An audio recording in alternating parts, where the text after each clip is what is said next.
Manchester City versus Napoli in the Champions League. This would have been a phenomenal tactical battle, but unfortunately, this match ended far too quickly. Let's break down in detail what happened. We'll start with the pressing. Manchester City pressed in their usual 4-1-4-1 structure, with Haaland directing the press. But in today's game, I didn't really like his work in that phase. It was rather passive when the goalkeeper was in possession. The players didn't always occupy the right positions, and we can see a 2 versus 1 situation in the midfield zone, which allowed Napoli to calmly escape the press. Why wasn't this zone covered? At least one more player should have pushed up. I have no idea why it didn't happen. Also, when the opponent's goalkeeper had the ball, Napoli didn't press him. And there are several reasons for that. The most useless player in terms of ball progression in City's defensive line is Donnarumma. So why press a player who can't deliver a quality pass anyway? Just wait. He'll either kick the ball long or pass to the nearest teammate. So why rush, why press? And in fact, this was very justified. We can see Donnarumma has no one to pass to. All options are blocked. It's either a long ball or a short one to the nearest defender. He plays the pass to the center back, and then the pressing is immediately activated on the flank. But due to a lack of coordination, who marks whom, who presses which player, Napoli already created chaos in the second minute. Foden easily finds space, receives the ball, combines with teammates, and City switch the play with a diagonal, completely breaking Napoli's pressing block and calmly progressing. It looked really impressive. Now, if we talk about defensive organization, let's start with Manchester City. Their defensive block was a compact 4-1-4-1, super compact, closing off the central areas. We clearly see how narrow and disciplined the structure was. And the moment City recognized a pressing trigger, in this case, when the opponent's backline had only 2 players in the build-up, they shifted into a 4-4-2, with Tijani Reinders stepping higher, pressing his direct opponent and forcing the ball wide because the central channels were locked. On the flank, City then closed down the space and tried to win the ball back. As for Napoli, they defended with 5 at the back as the right winger dropped into the defensive line, creating a 5-4-1. This system was very well drilled. I'd even say excellent. What stood out most was the understanding of the Napoli players, who covers which zone and how they shift collectively. For example, if one of the defenders stepped higher, immediately a midfielder would sprint back into that space to cover. So it was always permanently 5 players at the back, and the one who executed this particularly well was Frank Anguissa. We can see in 2 situations when a defender stepped up between the lines, Anguissa instantly dropped into the vacated space, denying City the chance to receive the ball freely in the half space. Sometimes when a defender stepped up against a player between the lines and realized a runner was already preparing to attack the space behind, he would instantly drop back.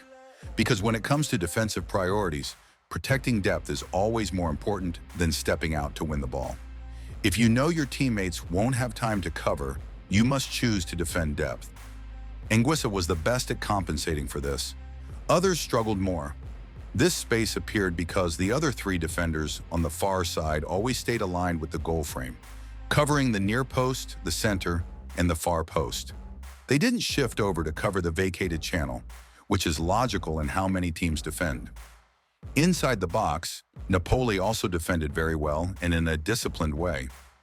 First of all, they always had a 2 versus 1 on the wing. Facing Jeremy Doku one-on-one would be a mistake, so Napoli always doubled up against him. And they didn't try to aggressively win the ball. Instead, they orientate him to the touchline. Then inside the box, they always had 3 players, 1 on the near post, 1 central, and 1 on the far post. The 2 midfielders occupied the half spaces. So even if Doku managed to beat his man, there were 2 more players waiting to block the cutback or disrupt combinations. Numerically, City couldn't create an overload on the flank.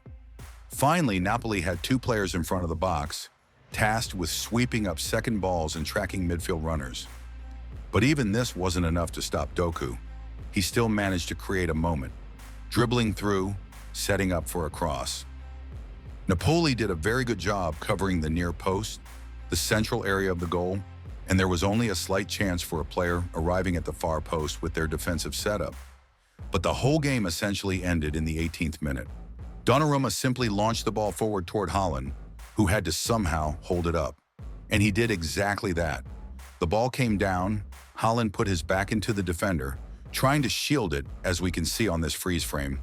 But the Napoli defender decided to attack the ball first and not even allow Haaland to bring it under control. Jumping in, he went for the header without really controlling where the ball would go. His only intention was to deny Haaland possession. But the ball fell in the worst possible way, flicked into the one and only dangerous zone at that moment, straight to Foden, who was completely unmarked. He received the ball, immediately spotted Haaland making a run in behind, and of course, that pass was on. Haaland signaled with his hand, and Foden had the skill to deliver it. Now, the interesting part here is Haaland's movement. He didn't sprint straight through the central channel. He understood he had to deceive the defender somehow. Instead of running in a straight line, he first drifted slightly to the left, creating a fake movement, and that most likely unsettled the Napoli defender. He hesitated, unsure why the ball was going one way, while Haaland was running another. That slight hesitation prevented him from intercepting the pass. At that point, the only option left was a desperate sliding tackle to save the team. Spoiler, he didn't. He missed the ball completely. That was a last-man foul, a red card, and with it, the most interesting part of the match was over. From then on, it was 70 minutes of City breaking down Napoli's defense. Napoli, quite logically, reshaped after losing a man. They now defended in a 5-3-1, but the structure allowed City to play with much more freedom. The zones weren't covered as tightly anymore. Yes, Napoli still crowded their penalty area, but this left the holding midfield zone open for long shots, and Manchester City didn't hesitate. If you're given space there, of course you take the shot. It's always a chance to score. And since Napoli weren't closing down quickly enough in that area, City took those shots whenever possible. In this sequence, we see three Napoli defenders dealing with just Doku. In this positional defense, the most vulnerable areas were clearly the zone just outside the penalty area, where City's midfielders had time to shoot, and the far post, where there could be a 1-versus-1 situation. But since it was Bernardo Silva on the far post, the chances of him winning an aerial duel were practically zero. Napoli also defended very deep, almost on the edge of their box, which sometimes allowed City players to actually receive the ball inside the penalty area. For example, Rodri drifted into Doku's zone to combine, though the pass didn't arrive. Later, Guardiola picked up the ball and went for a shot himself. When you have 9 outfield players camped on the edge of the box, those kinds of moments will appear, and you must take them. From Napoli's midfield line in the first half, the structure was clear. 2 midfielders occupied the half spaces, protecting their fullbacks, while one stayed central around the penalty spot to fight for second balls. That left the most dangerous zone just outside the box. With a good delivery or a quick setup, City could shoot from there. Even in 3v3 wing situations, Napoli were so focused on overloading against Doku with multiple layers of cover that they neglected other City players. In one such case, Tijani Reinders found himself with plenty of space. He had time to lift his head and deliver a cross from the edge of the area. And then there was Haaland again, making those perfect blindside runs. He peeled off his defender, avoided physical contact, and attacked the space. Those movements are always difficult to track, especially when he starts from around the penalty spot without a dedicated marker staying tight to him. That's exactly what happened here. He slipped in behind, connected with the cross, and got a shot off under no pressure. So even though Napoli sat very deep, crosses like these still caused them problems. By the second half, the game had changed. In the second half, Napoli slightly adjusted their defensive setup. This mainly affected the midfielders. Instead of 2 players shifting into the half space to support the fullbacks, now only one midfielder moved wide, while the other 2 stayed central in the holding zone, as we can see in this freeze frame. Because there were now 3 players on the flank instead of 4, spaces started to appear between the lines. This allowed Doku, with his technical ability, to find teammates in those pockets and create danger. Even in this example, It's a 3v1 against Doku on the flank, yet he still manages to deliver a cross. From the tactical camera, it looked like this. 3 Napoli players covering the wing and 2 players responsible for the holding zone. But this setup raised the key question. Who covers the player positioned between the lines? Either one of the holding midfielders steps up to cover Tijani Reginders, but then you're left with only one player protecting the central area in front of the defense. That was basically what Napoli did in the first half, blocking the immediate options, but leaving the holding zone vulnerable to long-range shots. And as practice showed, Conte's tweak didn't work. Throughout the entire match, not a single episode was defended properly when City players received the ball between the lines in those square pockets. And it's hard to blame the individuals. It was Conte's structural adjustment that left no clear responsibility for that area. If we compare Napoli's defense in the first half versus the second, the difference is obvious. In the first half, the probability of City finding a man between the lines was close to 0. But in the second half, Napoli constantly allowed those pockets to open up. We see it here again. The Napoli holding midfielder fails to close down Doku, who delivers the pass. Napoli's shape, 3 on the flank, 3 aligned with the goal, 2 in the holding zone, left a small but lethal channel, which City ruthlessly exploited. Yet City's next goal in the 56th minute came from a completely different situation, a throw-in. Napoli tried to position themselves to win the ball back quickly. They blocked the short options, probably assuming the City player couldn't throw the ball 15 to 20 meters. But they left Nico O'Reilly free to drop in and receive. Suddenly, Napoli's pressing block was caught too high. They had to sprint back, losing defensive focus. They were trying to recover positions rather than actively defending.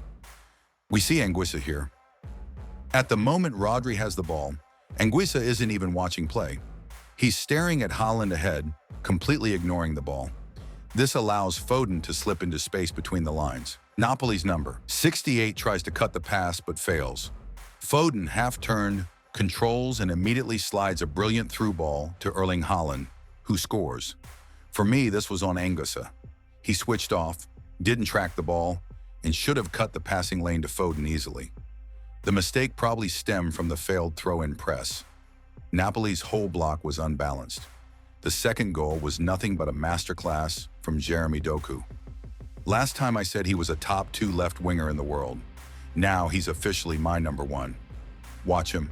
He gets the ball, explodes past his man, cuts into the box, and the defenders simply can't handle his run. They were static, expecting a backward pass, but Doku saw even the smallest gap, pushed the ball through, dribbled past multiple players, and finished through the goalkeeper's legs. Phenomenal. By the final stages, Guardiola rotated, taking off key players with the result already secured. The game turned into pure possession and ball circulation. One interesting detail, in attack, City players consistently positioned themselves between Napoli's defensive lines. They didn't go too close to defenders, avoiding physical contact. This variety in positioning created dilemmas. For example, a fullback marking the wide player and center back had to split his attention. Either track the runner in behind or cover the passing lane to the inside player. A confident and comfortable win for Manchester City. Still, I think Conte actually had a chance to keep it 0-0, even playing with 10 men. I just hope the people who voted for a Manchester City match analysis, and that was almost 50% of you, weren't too disappointed that the game turned out a bit different from what we expected on paper. Make sure to hit the like button and share your thoughts about this game in the comments. How many points do you think City will collect in the Champions League group stage? Personally, I believe it'll be around 17 to 18. And don't forget to subscribe to the channel for even more football analysis content.